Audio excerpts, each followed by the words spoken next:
temperature is hitting 30 degrees today. I was wondering whether you can help me with one more question. Sure, go for it. What are the rights of EU citizens in the UK after the famous Brexit?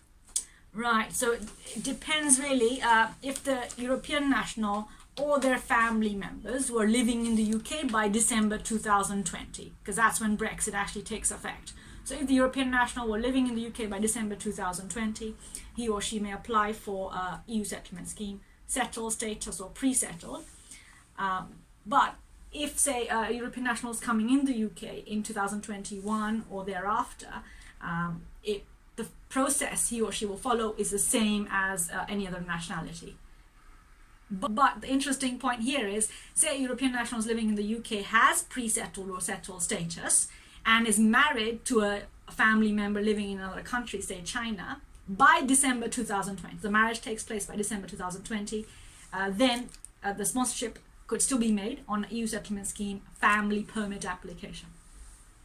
Since you're in such a good mood today, Tsuyoshi, can you help me with the following question? Yeah. What is the process for obtaining a British citizenship through naturalization? Right, so it's an AN application form online.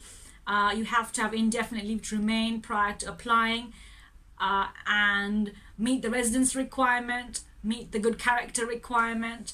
Your absences should not exceed more than 90 days in the last 12 months prior to applying for nationality by naturalization. And you have to provide the documents, which includes the 2 referees you need to show that you're living in the UK by way of bank statements, of course, or bills, tenancy agreements, council tax. And finally, the Life in the UK test and English language test, level B1. Hello, Yoshi. Yes, how are you? Very good. Can you help me with a very difficult question? Sure, yeah, go for it. What's your question? What options are available for international students who want to stay in the UK after completing their studies? Right, so it's suggesting that you're in the UK on a student visa.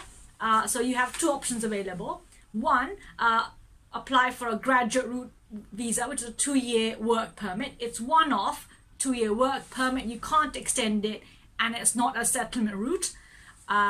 Option 2 is a highly skilled worker visa, which is you need a sponsorship from a UK company who has a license to issue the sponsorship for a job at a particular code at a particular salary. Or option 3, a mixture of both. So apply for a graduate route, work for 2 years, and then apply further for a highly skilled worker route. Hey Yoshi, how are you?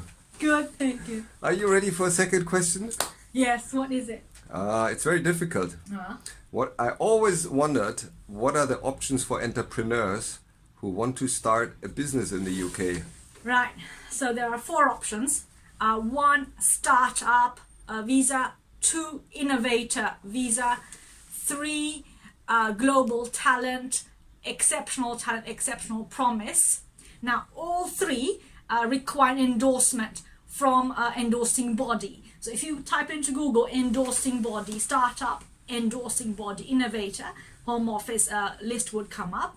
And finally, you can set up a business in the UK with your own money without an endorsing body. This last option is called sole representative of overseas business.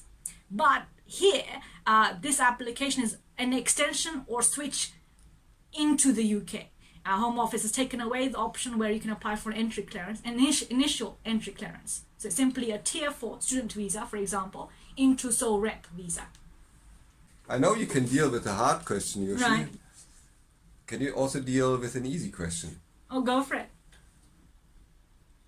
What are the main routes for studying in the UK?